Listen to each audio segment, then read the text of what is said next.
What's the goss and what are my predictions for the 2025 Chinese Grand Prix?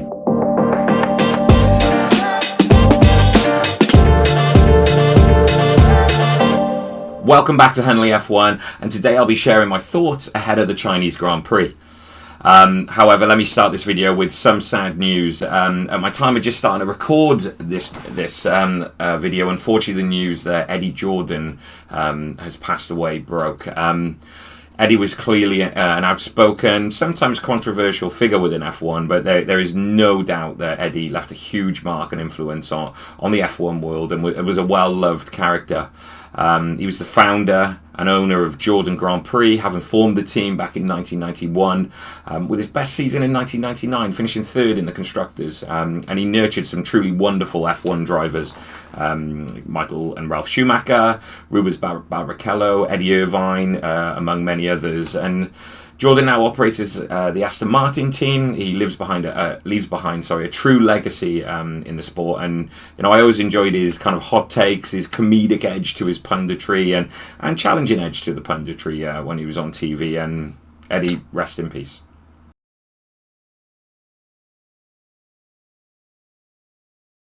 So let's have a look at what has been going on in the F1 world since the Australian Grand Prix last weekend. It was a fantastic opening weekend. I know some of the racing wasn't that exciting at times, locked behind a safety car, and it had its ups and downs, but it was filled with some great discussion points. First of all, the technical directive 055A. Clearly this week this is the hot topic, with the flexi wing and notably the focus on McLaren itself. Following the footage gathered by the FIA in P1, I think it was, or certainly over the practice sessions in Australia, the directive's been launched to provide some guidance around the distance permitted between the main plane, the upper flap, and the tip when certain load is applied to the forward section. There's clearly a lot of focus on how this will affect McLaren's performance this weekend, and this can only be proved on the track. Lando has publicly stated that the McLarens didn't need to make any changes to the car. Whether that's true or not, we'll find out. And the regulations don't just affect the McLaren, so I'd like to think that others have been impacted by this as well. Personally, I don't think we're going to see much of a drop-off with the Papayas' performance this weekend. They're still going to dominate, but let's see how it plays out. The next bit of hot news, obviously, is that Red Bull. The media pressure that has come out on Liam Lawson since his performance last weekend. Questions already being asked around whether he deserves that seat or not. I mentioned I dodged this topic for a while, but in summary, my opinion is that Liam has at least a half a season here. Yuki had a blinder over a weekend, which obviously didn't help the pressure that's been applied to Liam, and no doubt if Yuki is ahead or even close to Liam, I'd argue, as the season progresses, more questions are going to be asked around whether Liam deserves that seat.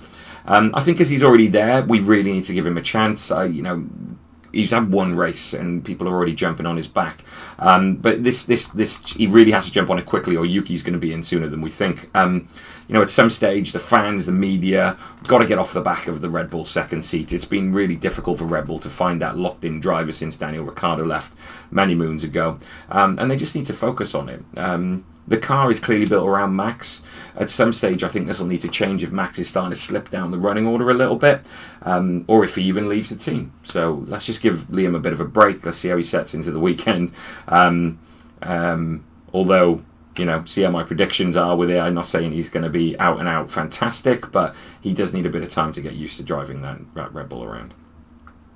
Next on to the rookies. The rest of the rookies had a really tough weekend. Boy, it was a bit of a battle for them. Only two of the six made it home, Oliver Behrman and Kimi Antonelli. So they all clearly struggled out there. There's been lots of chatter online over the week, but let's be fair, it was a bit of a crazy race to start the season off. It wasn't under normal conditions. Even experienced veterans like Alonso and Sainz managed to put the car into the wall. So let's just hit the reset button on this one. Let's see how it goes this weekend. The rookies are going to come out with a bit of a different mentality. When I make a bold prediction this weekend is that all the rookies will come home and finish the race. Over to Williams now for my last kind of topic for this week, and it was an absolutely fantastic performance from them last weekend. We saw Carlos go for a spin, obviously give himself an early night there, but there's clear performance in that car and two talented drivers. Fifth place finish for Alex was fantastic.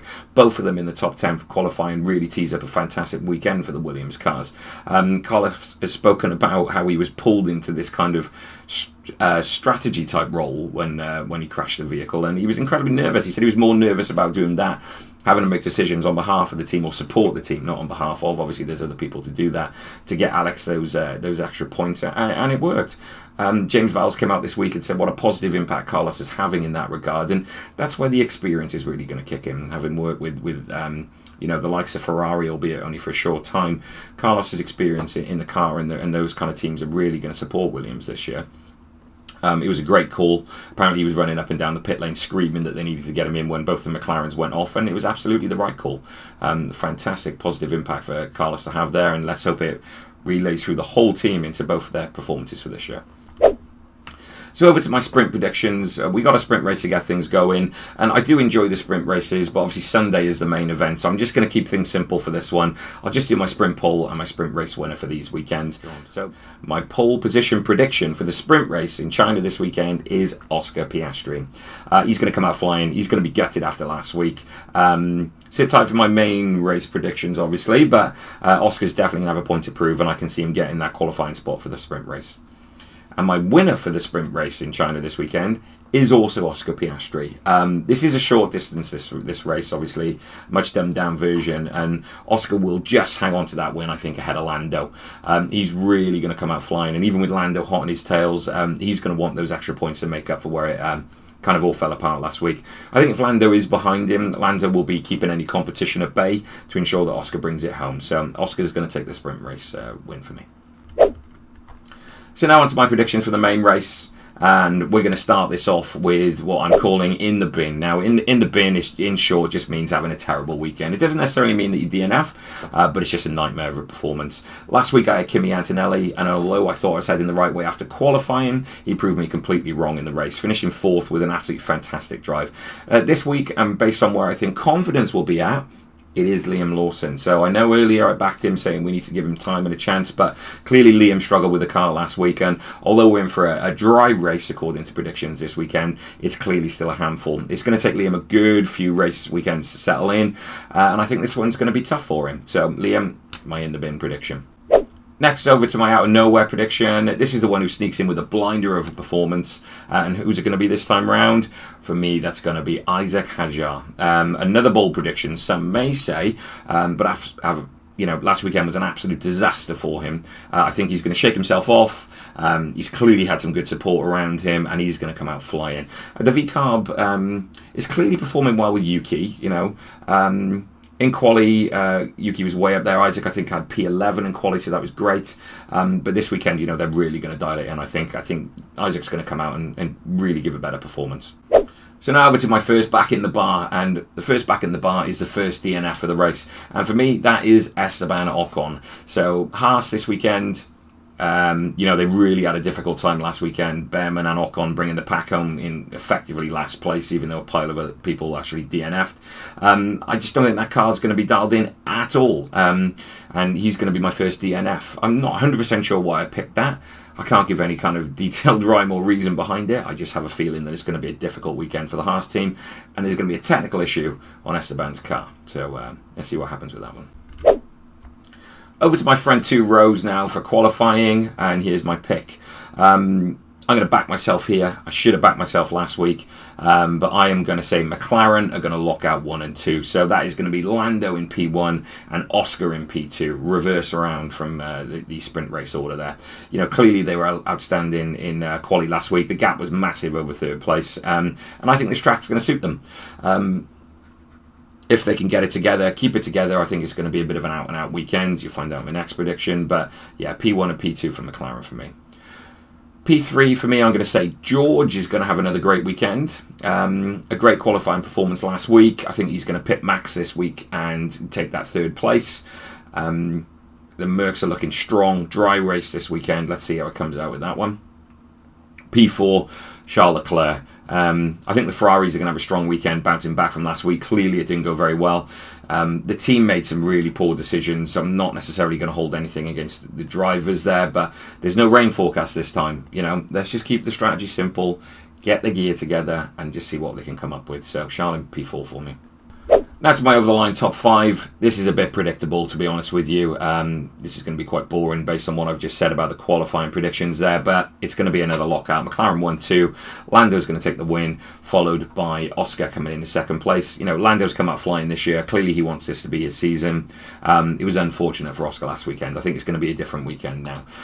With Max being such a good driver in the wet, we did see a little bit more out of that Red Bull last weekend, I think, than we expected. So I think they're going to struggle a bit more this time round. My third place is going to go to George Russell, and he's going to finish where he started. A great start last weekend. There's clearly performance in the car, and I think although he'll finish a little bit behind the Papaya gang, he's going to be right up there with them. So be a bit of a gap there, but he's definitely going to be in the mixer and take that last podium spot for me. Fourth place for me goes to Charles Leclerc, again finishing where he started. I told you it was going to be a boring prediction, but he's going to be completely dialed in this weekend after a poor show last week. He's going to be really disappointed and want to come out and prove a point. This time round under the dry conditions, get the strategy nailed on, keep it basic, keep it simple, and he'll be up there in that fourth place, I think. Maybe even challenging George. Be interesting to see how it goes. My fifth place goes to Max Verstappen. Although I think he's going to have a strong race, we're on a dry track this time. He's unbelievable in the wet, as we know. I'm saying he's not in the dry, but I think we're going to see a little bit of a drop-off in that Red Bull performance this weekend. I'm hoping he can compete and stay with the top runners. We want an exciting season. For me, I'm just calling there's going to be a little bit of shift in momentum this one if the track stays dry, which is forecast to do.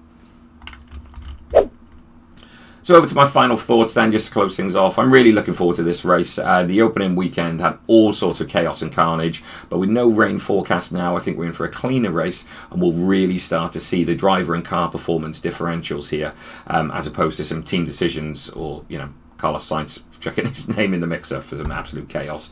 I like this track a lot. It's really shown off some exciting racing over the years, and let's hope it continues into this one. Remember, I'll be doing a rundown after the weekend, so please tune back in for that. Give this video a like, please. It would really mean a lot if you did. Leave your comments down below on how you think my predictions are going to fare up against yours, and please subscribe to the channel so you can be around for any future releases I have. Happy race weekend, race fans.